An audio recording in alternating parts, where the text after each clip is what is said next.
podcast is part of the Sports Social Podcast Network.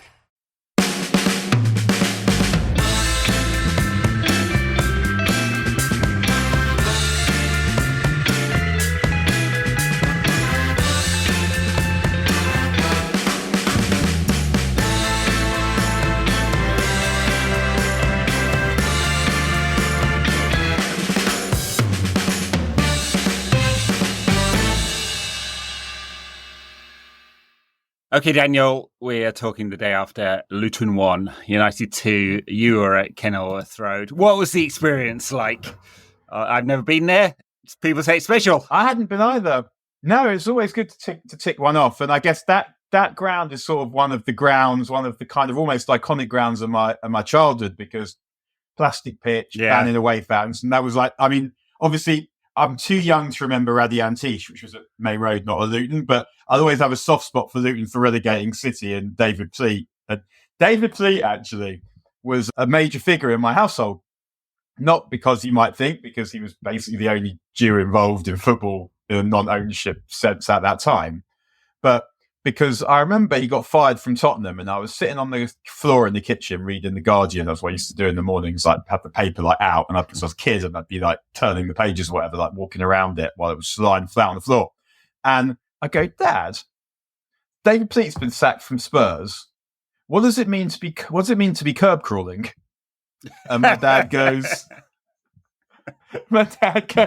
it means to be driving very close to the side of the road looking for women or something like this, something like really gnomic that actually is true, but didn't really give me any kind of indication of what football's only Jew had managed to get himself up to. But man, Spurs were good at the time. Like in 1987, 86, 87, Spurs, I think they come third in the league. Yeah, won the FA Cup. Clive Allen scores 49 goals. No, they're losing the final. Losing the final to Coventry, yeah. In the Hoddle leaves though, but the game, I actually went to Hoddle's last game at White Hart Lane, where United they lost 4-0 to Tottenham. And Mitchell Thomas scored twice, including an overhead kick. Brief Mitchell Thomas anecdote. I've gone very scattergun here, but anyway, while we're here, because who knows when I might not get the chance to say this ever again. But I think it was Justin Edinburgh, the late Justin Edinburgh, gets a whack in the balls, and he says, it was the first time anyone's been able to feel Mitchell Thomas's jockstrap since he left. Oh dear. Anyway, so yeah, Kenilworth Road. I mean, and it's the reason why I don't like Luton is because they were it was Thatcher's Luton in the 80s, where they were sort of trialing the banning away fans, ID cards, and all of this. Yeah. And one of the kind of Reds of a certain age is those who managed to get to Juventus during the ban, and then those who managed to get to Luton during the ban. And at the start of 85, 86, we win 10 games at the start of the season, and the 11th game is Luton, and we draw 1-1, and that ended up obviously ruining everything. Yeah. But yeah, it was a good day out. I was one of my best mates from college lives in Luton, and when I used to take the piss out of where they lived, all these random places in London, in England, where he would live there, because I was from London and from North London, all. And so I'd be saying that there's just talking shit really. Like if you're going to live in England, there's no excuse for not living in London. Like your parents, you need to have a word with your parents about this, blah, blah, blah. However, just kind of like 19-year-olds bullshit. And one of my mates goes, when I look out my window in Luton, I can see rolling hills. And I thought that's nice and bucolic. And then I told one of the other boys that he'd said that, who'd been around his parents' yard, his mum's yard, and was like, no, he can see Jay Sainsbury. And I actually messaged him when I walked past Jay Sainsbury. I took a photo and I took a message of that. But yeah, it was sort of felt like the same game we're watching over and over again, which is much better than the same game we had previously been watching over and over again. Yeah, I loved in the 80s the plastic pitch because, of course, it wasn't the modern ones that take a lot of give. It was one of those ones where the ball bounces like 8 feet high all the time. So you got some absolutely spectacular clearances during long ball times. But so sadly, none of that yesterday. Instead, we had a game that looked like a basketball match. It was just back and forth. And I think I'm right saying something like the third most transitions in a game in the Premier League this season, or some ridiculous stat that shows what kind of game it was. But it was just back and forth. Football's going woke. Football's going woke. Jeez. Yeah, Rishi won't like it. Stop the boats. Luton, right? Home of the EDL. So I'm sure they'd be up for that slogan. Personally, I blame those people who want to be themselves. Yeah. I mean, the thing about Luton, and you were talking about the plastic pitch, is that one of the things I have fondness for it, because Liverpool hated it. Liverpool would often get beat on the plastic pitch at Luton and at QPR. Remember them losing to Luton maybe 3-0 in the cup once in the snur, and also losing a game to QPR, a League Cup semi-final. They lose Liverpool 2-2 at Loftus Road, and they lose, and then Oxford end up beating QPR in the final. Not things you would see these days, Oxford and QPR in a League Cup final. But yeah, I agree with what you said. I think it wasn't a basketball match at the beginning. Again, and it's really weird because one of the things that has been very obvious about United in most of the post-Fergie wilderness years is they can't start a football match properly. You had the time when they'd have to come from behind like that, even when they were all right under Ole. Yeah. Where it was involved in a lot of second-half comebacks. Mm-hmm. And then they'd have the games where they were really shit, like under Van Gaal or whatever. They'd start a game and it would look okay for 15 minutes, but no real conviction.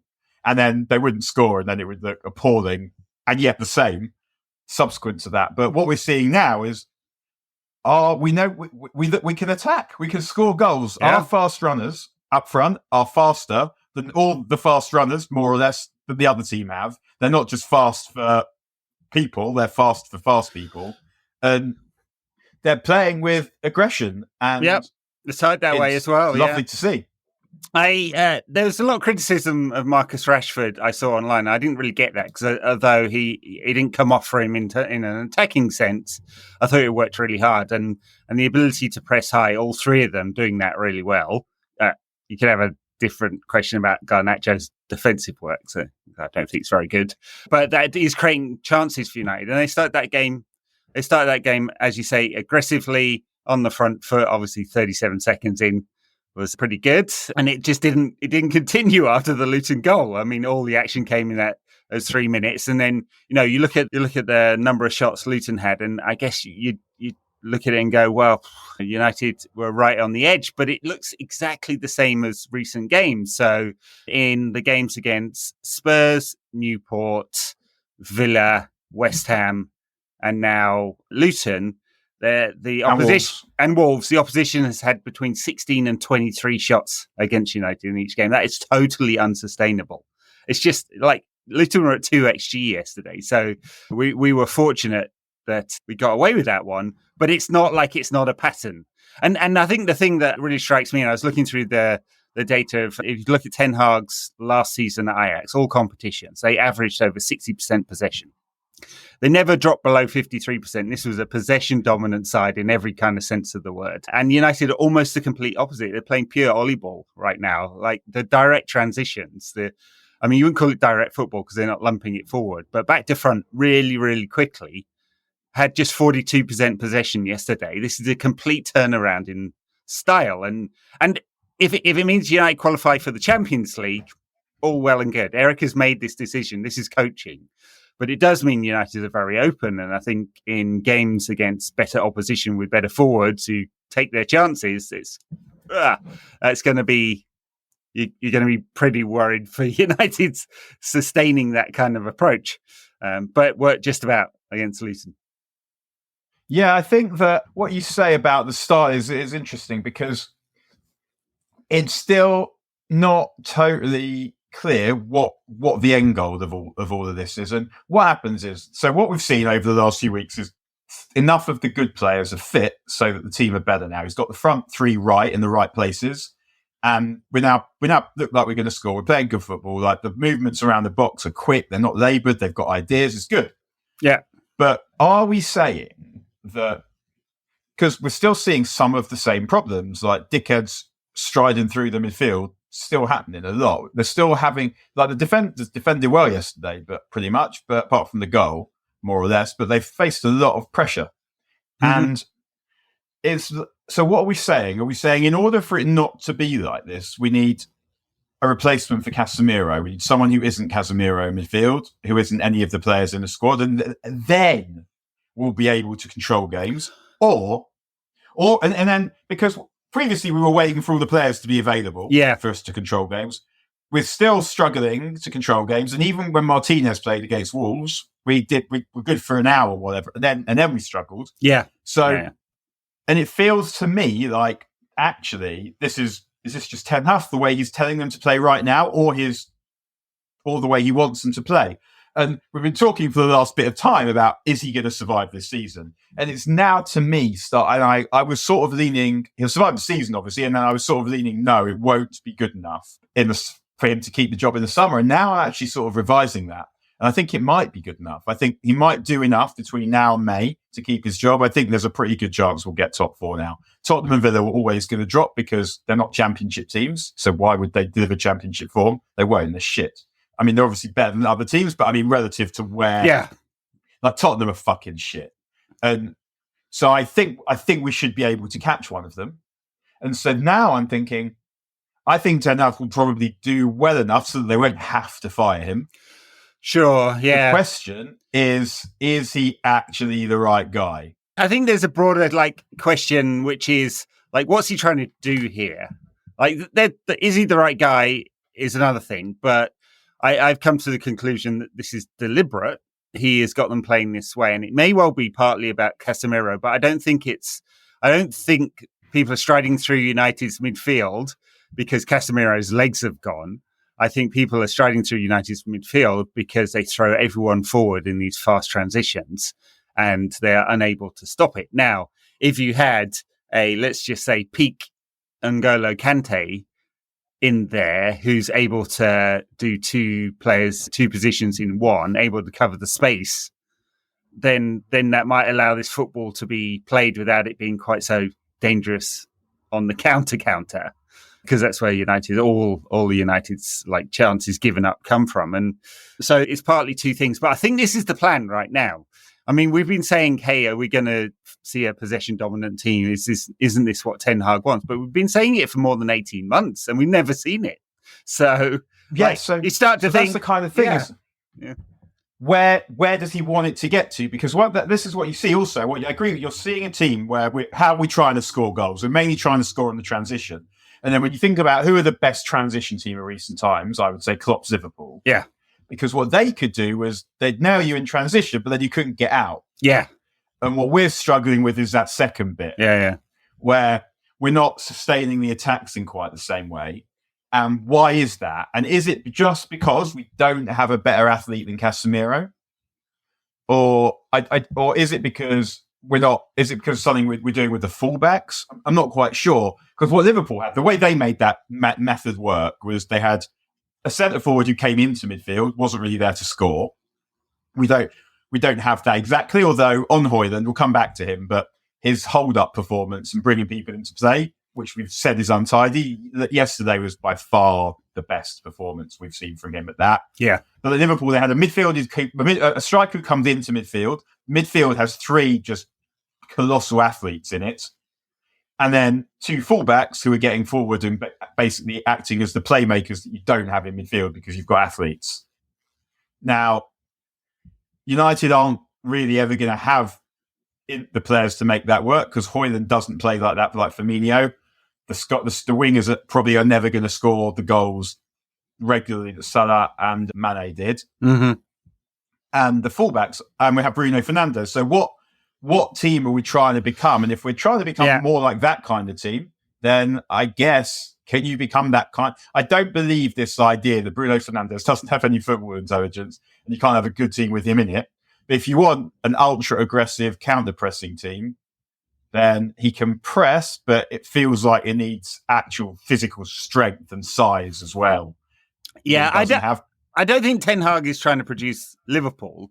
I mean, what the end state is, if it's not this, I don't really know. But doesn't look to me like he's trying to produce a Liverpool side. Although 2 years into his tenure at Liverpool, Klopp they were trying to play the German mid-block style against most teams in the Premier League who play the low block defensively or the high block, which is the kind of Manchester City way, right? And he got counted on all of the time in those first 2 years. We kind of forget just how vulnerable Liverpool were. But I think that's pretty true until he got all those athletes in midfield.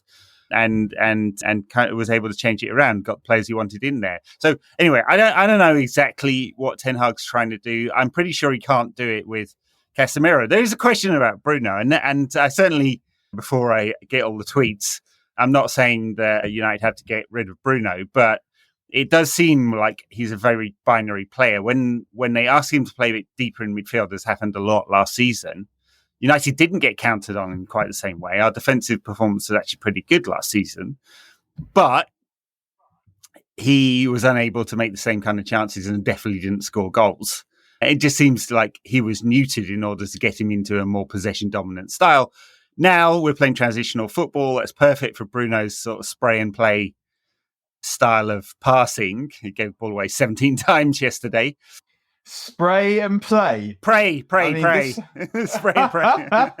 Spray and play sounds like some kind of lubricant situation. Oh, dearie me. Sold by David Pleat, Esquire. So yeah, I like. I think there's a fair question to be had. I mean, definitely about Casemiro, because clearly his legs are gone, and he's trying to play in the way he did when he was 20 or something, and he can't. But also a question about Bruno and what the end state of this team is. So Ten Hag has a vision. He's able to sell that vision to Brailsford, Barada, Ratcliffe, or whoever it is who's making the decision on the manager. And it says, I want this style of team, and I need these players in order to play it. And if it's about possession dominance, then Bruno might not be that player. Now, you would be taking away either the first or second most chance creating midfielder in the Premier League, and you'd have to replace it with something if you did that. I mean, the ideal midfield, I mean, this is a weird thing, is this like, because it's very rare I've thought this, but like if you could, is Mainoo, because increasingly as we see more of him, it's just like, Jesus Christ, this guy, like, I want him on the ball. I want him on the ball in every phase of the game, in every position. He's the guy. Yeah. I want on the ball. I mean, he was excellent yesterday, and it's almost like he's like fucking Darren Brown, where he knows what people are going to do because he's somehow making them do it, and he's already better than he was 3 weeks ago, and he's going to be better in 3 weeks again. The thing that was really clear yesterday is just how press resistant he is as well. I mean, he like the stats been going around. He 6 dribbles, the most since Paul Pogba in some game in 2022 or whatever. But it wasn't necessarily he was taking on players in sort of wide areas or anything like that. A lot of that was just he was in a tight situation with people pressing him, and he's able to get out of it with quick feet. And we saw it last week, didn't we, with the quick feet to set up the Dalot for the cross for McTominay's winner. And he's great on the ball. He's very good defensively. We've seen he can score fine goals as well as against Wolves, and he's just brilliant in tight situations. So yeah, double pivot of Mainoo would be really excellent. So and one of the, Ian Wright got very excited about him yesterday and said, hey, he's got to be in the England squad. And the reason why you'd say that, it's not just his quality, but you look at the balance there. And I know a lot of listeners will be going, fuck England, which is fair enough. But Rice, Mainoo and Bellingham would be a very good, potentially European Championship winning trio in midfield, wouldn't it? So. Yeah, that is a hell of a midfield. And I think we probably will see it, because Mainoo is just so good. You can't hold him back. Can't not pick him. To pick fucking James Maddison. Or Jordan Henderson. So whichever Bellend it might be, but it's just the problem that we have is because of the way we're playing, we're not actually getting him on the ball that much. No, he should be on the ball. So when he gets it, he's good, but because we're not controlling games in the same way and getting out possessioned with the likes of Luton, it means that he's not actually on the ball that much, and he'll get better at getting on the ball because you understand the game. Like, one of the things about the best players, and this is something that every level I played, like every team I played in, the best player wasn't just the player who was best with the ball. The best player in the team would usually be the person that was just getting on the ball the whole time. And it wasn't because everyone was passing it to him. It was because part of that is knowing where the ball's going to be. And Mainoo will get better at that. But yeah, I mean, he's a fucking ridiculous player. He should be making 100 passes a game, and not because like it's not because, you're right. It's partly like maturity or nowhere to be, but it's definitely how United are playing at the moment. And we get him on the ball 100 times a game. United are going to be much better for it. Pascal Gross, who's been mediocre his entire career until the last 3 years, and he made 110 passes yesterday for Brighton. So we're definitely going to see that. We haven't talked about the goals. 37 seconds in, and the confidence with which Hojlund not only gets the bad back pass, or I guess it was pass across the fence, but just like in one touch goes around the keeper and scores. Brilliant. Loved it. Just perfect. I love around the keeper goal. Oh, I don't see it enough, do we? No, we don't see it hardly at all anymore. And I guess from like my own terrible playing career, I was centre forward most of the time, and that's the goal you want to score because you want to make the keeper look as much of a twat as possible, and that usually involves running around him if you can. We don't see it very often, but he showed you exactly how to do it, and then we saw various other abortive attempts at it, where Dado tries it. What he doesn't realise, he forgets that once you've beaten the keeper, he can still fucking move. Yeah. So the keeper gets Dado. Dado thinks, right, I've done him. I've got time to pick my finish, and the keeper does him from off the ground. And then Garnacho does it, where I think what he did wrong was it was just the angle. Well, you want to be quite central to do it, because even if if you see the way Hojlund did it, the way that he went, he still almost goes too wide. And the way that Garnacho does it, he's already starting from wider, and he's too wide. The one, and then there was the Bruno one. Bruno misses it because once you're round, as he is, especially if you're wide, you have to lift it because the guy sliding in is going to do what Tedder Mengi did.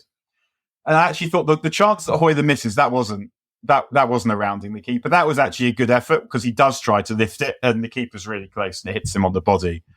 But it was funny. It was just, it was like, it was a proper succession of people trying to round the keeper, which I guess reflects how both teams were playing. It does, yeah.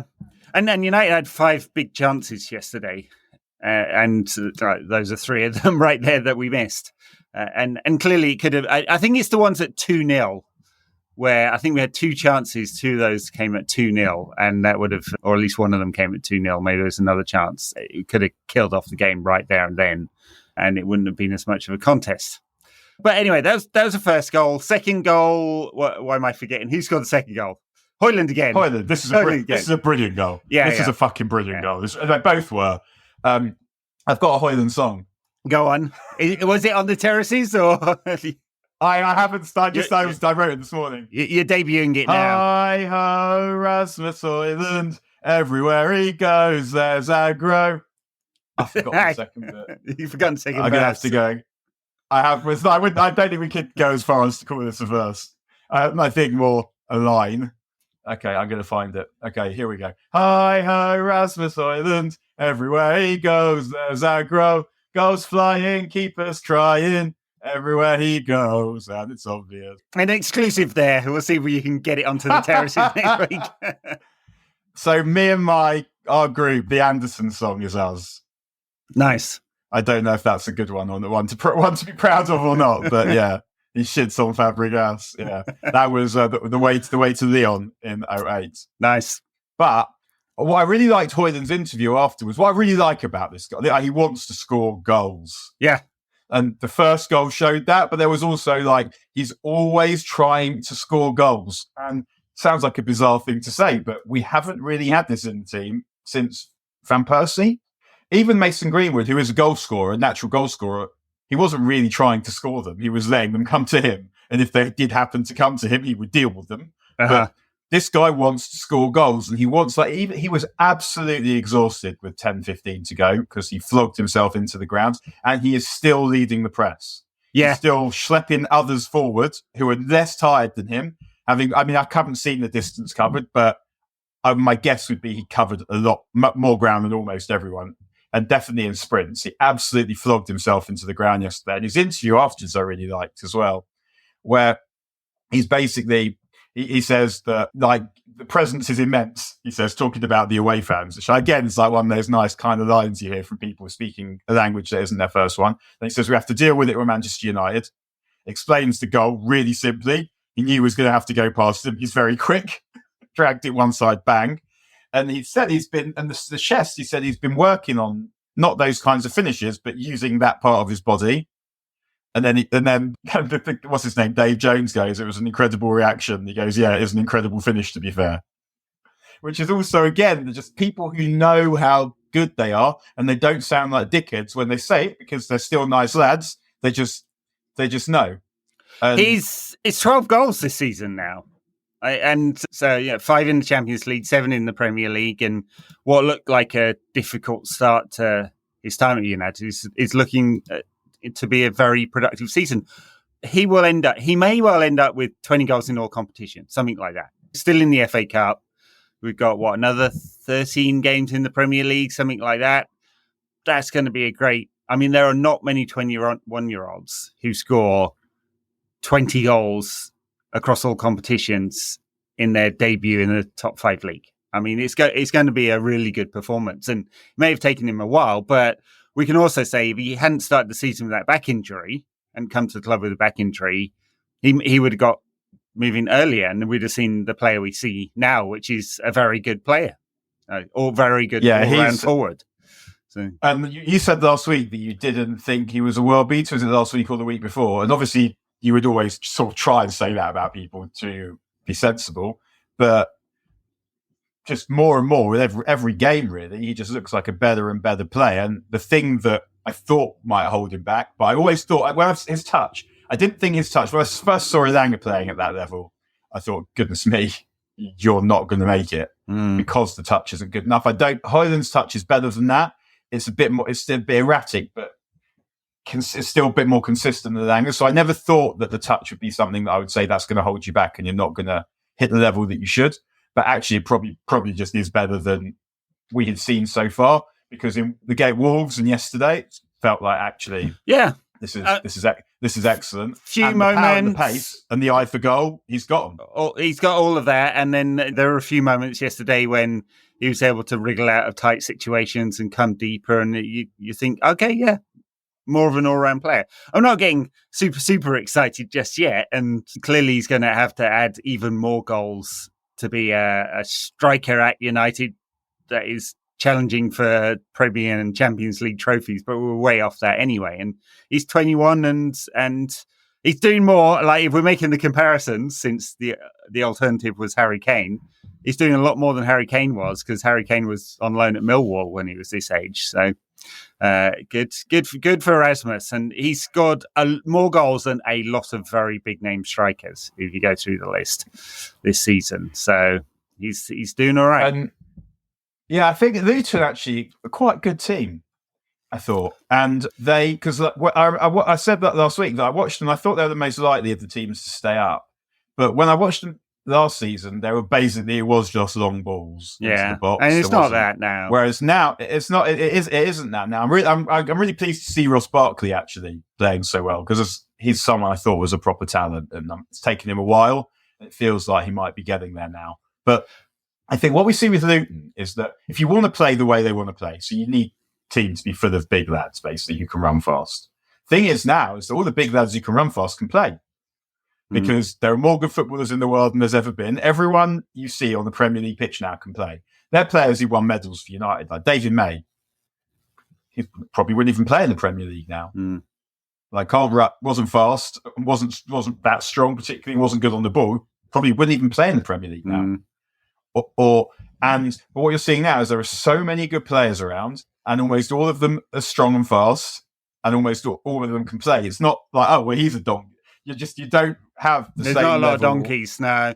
Ross Barkley, there's that nice story that apparently Jim Ratcliffe was a big fan of his and complained about the coach not playing him enough when he was at Nice, because he wasn't like in the team every week at Nice. So not that I'm suggesting that Big Jim will point the finger at Dan Ashworth when he comes in and say, hey, get Ross Barkley on the phone. But apparently Big Jim was a fan, and he's a good player. He's managed his career. I mean, he had those kind of wilderness years, but he's managed to turn himself into a sort of all-round, slightly deep-lying, playmaking midfielder. And it looked like when in his early days at Everton, he might be more of a goal-scoring number 10. He's not that anymore.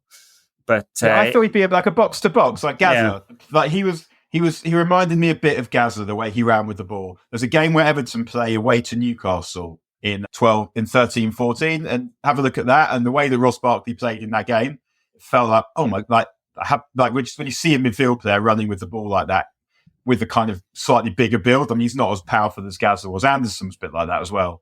Players that you just see just barging past people in midfield. And I thought he was going to be that. Talking of which, Teep sort of played as a number 8 yesterday. Started running with the ball a bit, which is something he hasn't done as much. And thought good changes, sensible changes. And never thought I'd say this, but Johnny Evans has been a really smart acquisition. I mean, he was unflappable in that second half.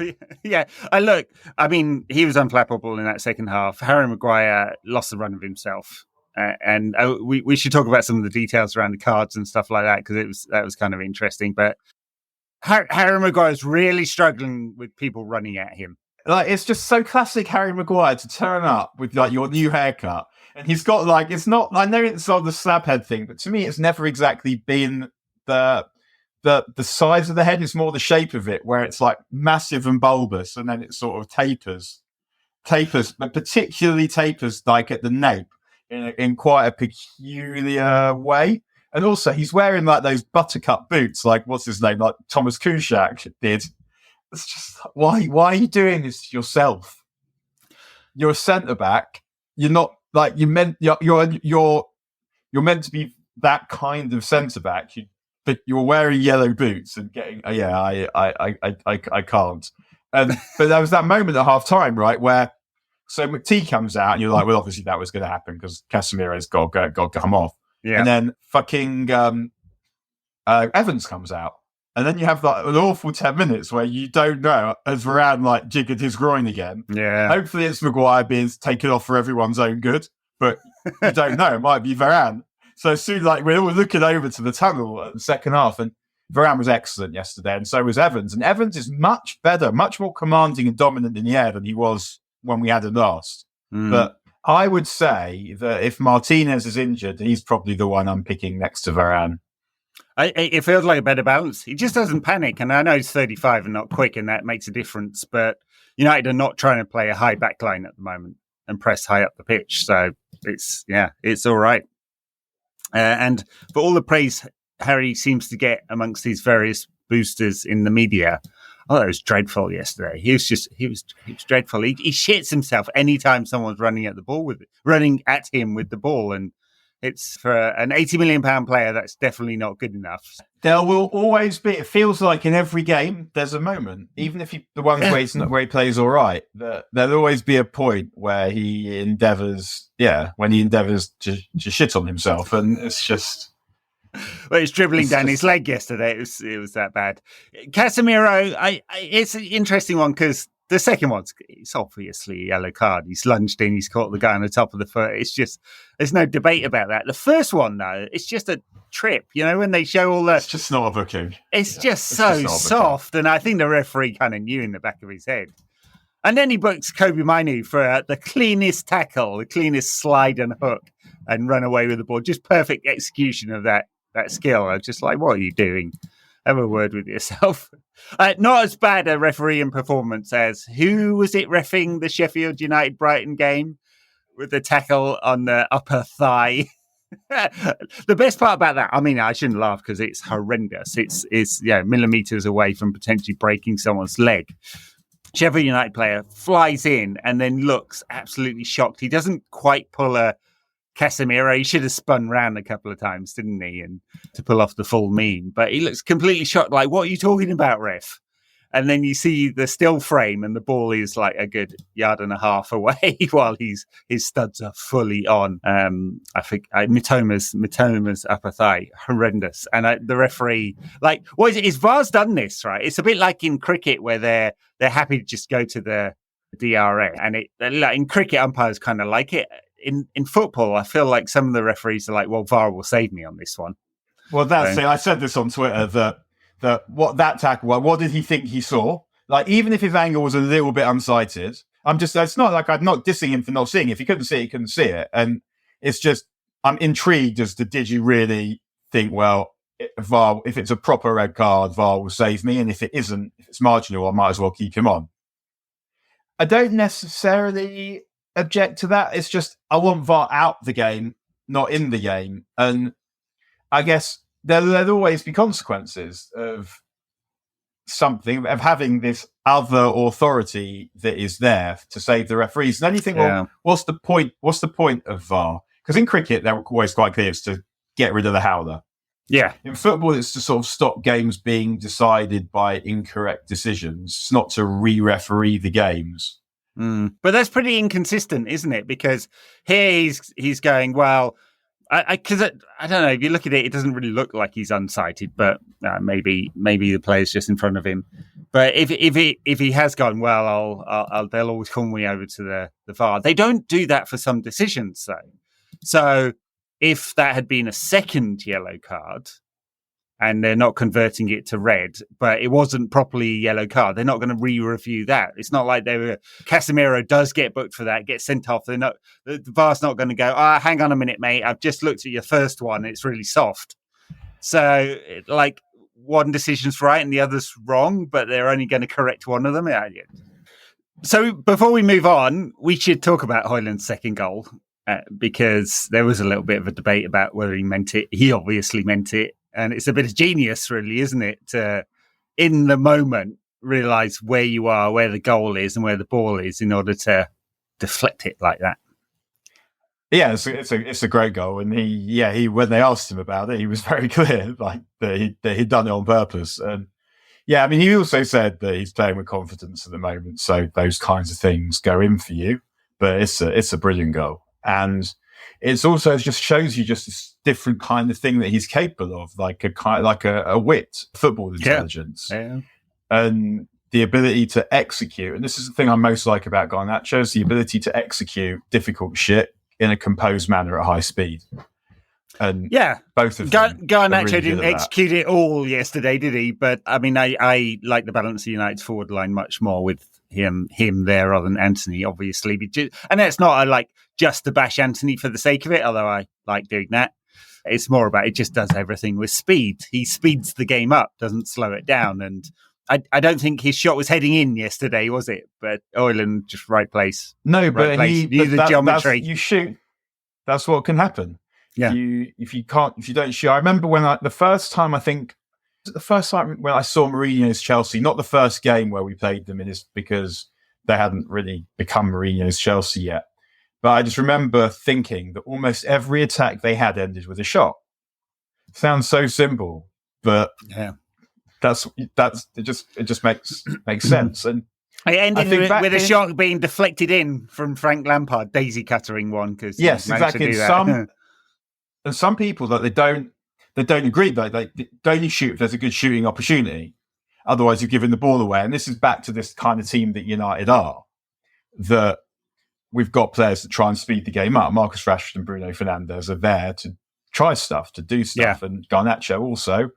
And this is why I was talking a little bit about the team that Liverpool are rather than the team that City are, is because if you look at the best players in the United team, they're players that want to make it a quick game. They want to speed the game up. They want you get the ball forward, and you're trying to get it forward to them quickly so that they've got as much space and time as possible to work in. So you want to get the ball to them quickly, and they do their thing quickly. And whatever their thing is, it's either you score or you don't. And if you don't, the ball's coming back at you unless you can get it back. City is slow and intricate. United total chaos, and some of that isn't good, but a lot of it going forward is much better than it was.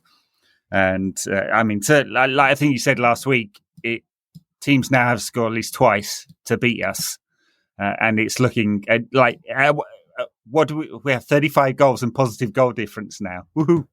Take that, Luton. We're no longer bottom of the goal scoring table, or whatever it was. But it does look like we're able to fashion enough good chances, especially in transitional moments now, to score a couple of times a game. It's pretty important. All right, it's enjoyable to watch us. The games are not boring, and I mean that that's so important. It seems ridiculous to have to say it, but the fact that you go and watch United play and it's not going to be shit, just that it's a bonus. Yeah. Because we did watch the same game over and over again in the early stages of the season, and I guess I'm not sick of this style of game yet. I'd like to see some progress to the style of game where we play well and almost toss it. I don't mind seeing a bit less of it, but I'm not bored of it yet because it's entertaining, and I feel like I don't totally trust the manager's ability to sort it because I think he should have sorted it already. I think there should be an answer that isn't buy 2 more players, and it feels like buy 2 more players is it. Oh my gosh, something else I forgot about this game. Just before the end, Amrabat tries to waddle through this gap between 2 defenders, and I do not think I've ever seen anyone move slower. And then I thought maybe it's us, because I then remembered that I remember seeing this video on Twitter of Mata when he was at Chelsea, and the guy looks like he's on roller skates. And then he comes to United, and literally, like I couldn't. Unless someone sped the video up, I couldn't believe what I was seeing. Like Mata running quite quickly, doing things quickly, and I don't know what it is, but I can't believe that Amrabat would have been signed were he always that slow, and therefore it must, as ever, just be us. Yeah, they are not going to convert Amrabat's to a full permanent signing. €10 million loan fee, well spent there, lads. I think that's the last time we'll do stuff like that. Yeah, I think so too, because the money is ours in a way that it hasn't been before. We're now talking about money that belongs to Manchester United in a way that, when the point of United's money is to make United good at football.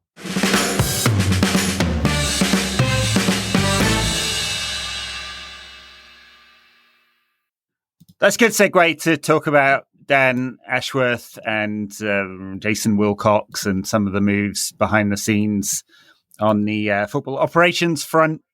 I think there's some fun and games going here. I assume I don't know whether the reports about Jason Wilcox are true or not. It seems like they're trying to recruit him to be part of Ashworth's team. I presume there's a connection with Barada there, as they both worked at City for a while. That should be an easier deal to do with Southampton. And then on Ashworth, some absolutely wild reporting here. Wild. Like, seriously, like putting your name to a piece of paper in a major national newspaper that says this backroom staff member will not be moving to another job unless there is a £20 million transfer fee paid, or they're going to force him to wait out a 30-month gardening leave. No, neither of those things are true or will happen. I can tell you that right now. Trying to enforce that kind of restricted covenant, fuck no, will that ever happen? So, Luke Edwards, hang your head in shame, but it's not just him. It's everyone just guessing at numbers at the moment. Anyway, they will come to a sensible compromise and a handshake that were for 2 reasons. They're not going to keep someone on. 3 reasons. Not going to keep Ashworth on gardening leave and make him sit out his contract. 1, I don't think it'd be enforceable if challenged. 2, who would go there as a replacement if you're going to be forced to wait out a contract? 3, probably they'll come to some... Can I interrupt too? Probably almost everyone who you would offer the job to would take it because it would be loads more money than they're getting. Well, and true. Unfortunately, like who would go and sign for Tottenham? People would do it if Tottenham's the best. They would sign for Daniel Levy. If that's the best that they've got, they would. Like, I know exactly what you mean, and unfortunately, the world isn't allowed to be like that because people go where the money is. Yeah, it does depend on the specific wording of the gardening leave clause in his contract, because there will be one. I mean, I used to have them, which like no one in no, I don't mean it like that. Just like everyone has them. There was a particular organisation I worked for when I was flying around the world all the time. At one point, someone fairly important in the organisation just left, and they worked out that no one had these notice and gardening leave clauses in their contract, so they forced everyone to have one, although they never actually checked whether I'd signed my contract or not, which I had not. So, yeah, good on the admin front there. Anyway, I'm 100% certain they'll sort this out. Newcastle sorted it out with Brighton. They paid a £5 million fee and he waited out 3-month gardening leave. They'll do something similar and he'll be in place before the summer. And in any case, like, how are they going to police it? They're going to police a Zoom call? No, they're not. Would his laptop mysteriously go missing at Carrington? I mean, it might do. Like, terrible things happen, don't they? So. Often when these lads are involved, I mean, they do not like people exercising freedom of choice, do they? I think that, no. Yeah, I think that anyone should be able to work for anyone that they want to work for, which is why I think you probably need some kind of clause in every player contract. And then you don't have agents, and then the fees are negotiated. That would be much cleaner, wouldn't it? Yeah, I mean, FIFA are trying to go something like that. Look like a cap on the agents fee of 3%, but they lost their court PFA, case. Yeah, it feels like that. It feels like that would be better because obviously it's reasonable that the clubs are compensated for the work they do in developing players if a bigger, richer club wants to come and take them away. And that itself is funny that poor old Newcastle, because they did the same to Brighton, you did the same to whoever it was. And that's just, that's what happens. And I'm not saying that's a good thing, but I'm saying the hypocrisy of people suggesting that Newcastle deserve, like they have been slighted in some way. They did it and now it's being done to them. That's it. I think that we need to think about, I guess, increasingly part of it is just like the ubiquity of football, that we're just devouring more information. So now we know who all these people are. And part of it is the diversification of what football is. So that these people now become names, and some going, oh, good, I just signed a suit. I know, is it? And this is something about which, and I know it's good news, there's something about me that doesn't quite like the fact exactly that it's good news. And I don't think it's just because a grown man who goes around telling people that their name is Dan when it's Daniel. And obviously, like, I know by people call me Dan, I don't mind. Quite like it in some ways because my wife doesn't like it. But yeah, I think at the age of 44, I'm not going into any room and telling anyone that my name is Dan. I guess when you do work stuff, are you Ed or Edward?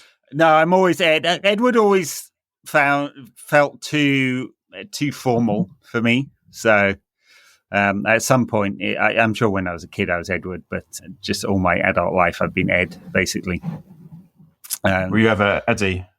No. Eddie, my uncle and my mum's uncle, is that my great uncle? Yes, it is, was Ned. So, which does seem very old man, doesn't it, Ned? No, couldn't do that. It's Ned Stark. I guess it's sort of become very associated with one particular character now, the name Ned. I once went through a phase, probably about 8 or 9, decided I thought Danny was quite a cool name. So I a couple of times, really a handful of times, told in some format, said that this is my name. And obviously now a stack of my mates just call me Danny. As a matter of course.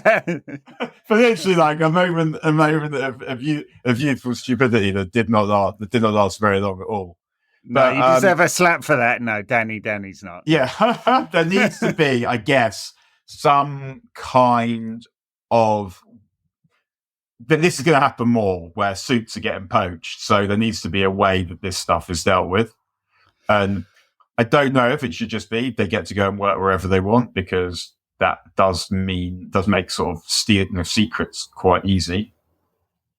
Sure, but that happens in business everywhere, doesn't it? It's not like you have some kind of NDA which says, hey, you can't go give all my secrets. Now, obviously, football is not exactly like, I don't know, chip development or something like that, where all the IP really matters. You can track it, and there's going to be legal cases and stuff like that. So it's not like Ashworth with his famous list of players on his transfer list of players on his laptop is going to get sued by Newcastle. Like, well, we were trying to sign the big lad up front, and now you've signed the big lad up front. I don't know. Information is imperfect in football, but it's not exactly a secret, is it? Like, there are 10, 15 consultancies that do all this as well. Thousands and thousands of players benchmarking across leagues. When Ed Woodward let it be known that United had apparently looked at 800 right backs before signing Aaron Wan-Bissaka. A shit one. Yeah. Who played in the Premier League. Yeah, that was because they were working with 21st Group, and they had all the data on all those players, right? It wasn't that they'd gone and scouted 800 players. Ed Woodward personally scrolling through Y-Scout to look at clips of 16-year-old right backs. Anyway, information is out there. I don't it's Ashworth's organisational ability, not his magical list of transfers that is what United are trying to buy here. And they'll come to. I think that's right. He doesn't really. Yeah, he wasn't the guy who was identifying the talent particularly. I don't think he's just the guy who'll make it work. Like it doesn't feel like as an individual he's going to bring anything that's going to illuminate our existences. I don't think that's how it works. I mean, no, he'll facilitate the people that make stuff work. And I agree what you say about the secrets. Ultimately, it's be very hard to prove because it's not a formula. They want Newcastle want a player. Ashworth knows about it. Them proving that United didn't know about him already, given that we scouted 1 million people just to sign Aaron Wan-Bissaka. Yeah, quite. That would be brought up in evidence. Look, of course we knew about him. He's all the right backs we looked at before we signed that uncovering one. this gem from South London. Yeah, it'd be interesting because Brighton's chief scout is going to Chelsea, and I don't know whether he was more important in the pathway that Brighton seemed to have found between like very young South American players and their first team, because they just seem to have this conveyor belt of South American talent. And Ciso, Buenanote scored another goal this weekend, didn't he? Caicedo before that. They just seem to pluck out a cheap South American kid from absolutely nowhere, and they turn out to be brilliant, and they do it all the time. So they have some level of insight there, I guess. Yeah. Very good. Well, I mean, look, they're not fucking around, are they? Ratcliffe and team. New CEO, director of football will be in, I guess. Wilcox comes in as some kind of technical or chief scouting option. I assume as a result, we're going to see Murtough leave. By the way, I don't know whether you read Norcross's column in the Sunday Times this weekend.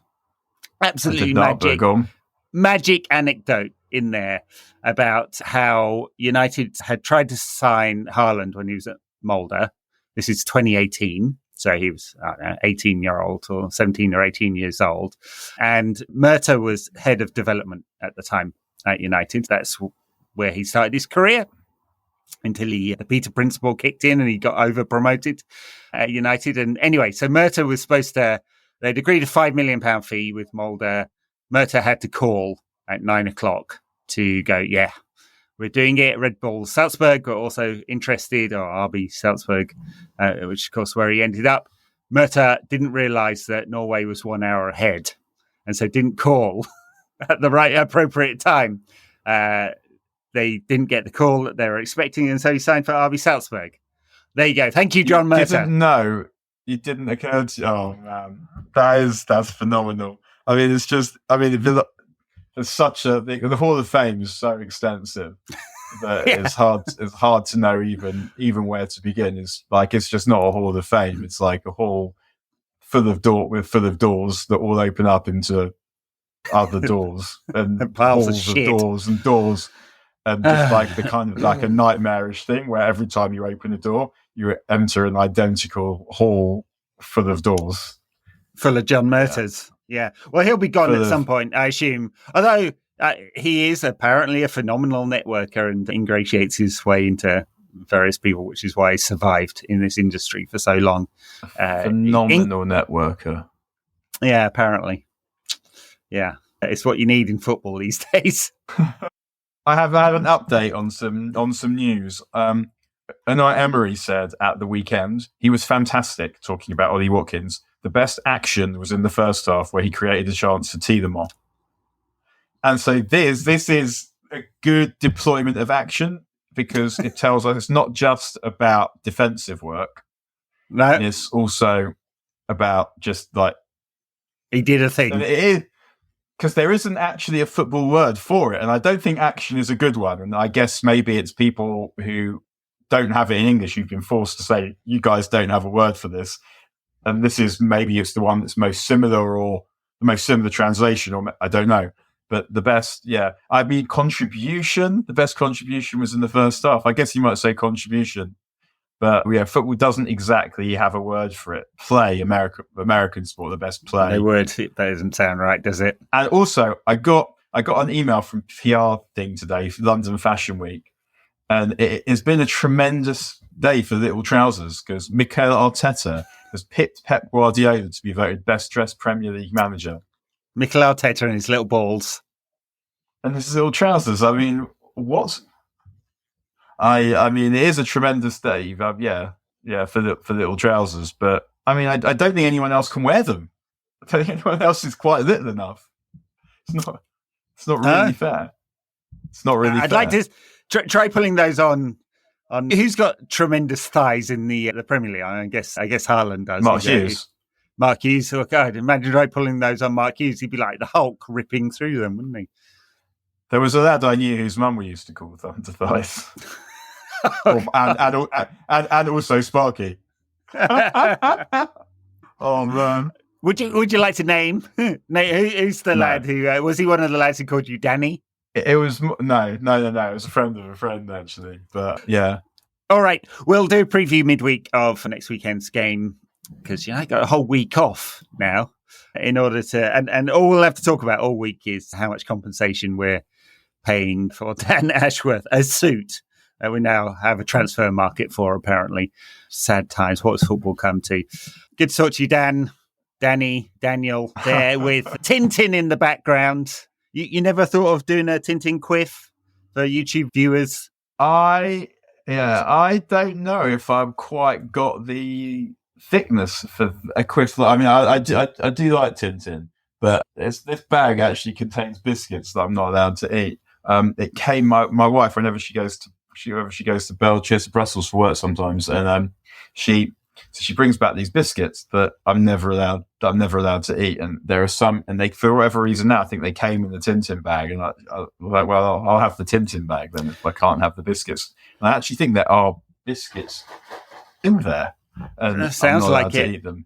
Oh, sad. One Tintin anecdote before we go. When I guess me and Paul were about 16 or so, we went to stay with his uncle in Paris. There's a Tintin store there. Uncle.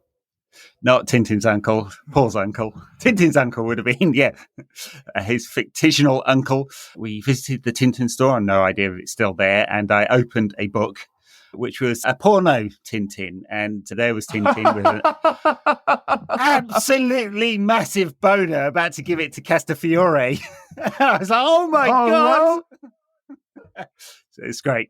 And her emerald. There's some for your emerald too. Yeah. Wow. You did not buy this wondrous. I did not. Wondrous artifact. I will go look for it now, and I'll send you a copy because it was very special. Now I know you're a Tintin fan. It's good stuff. All right, folks. Thanks a lot for listening. We'll catch you next time. Bye now. Please.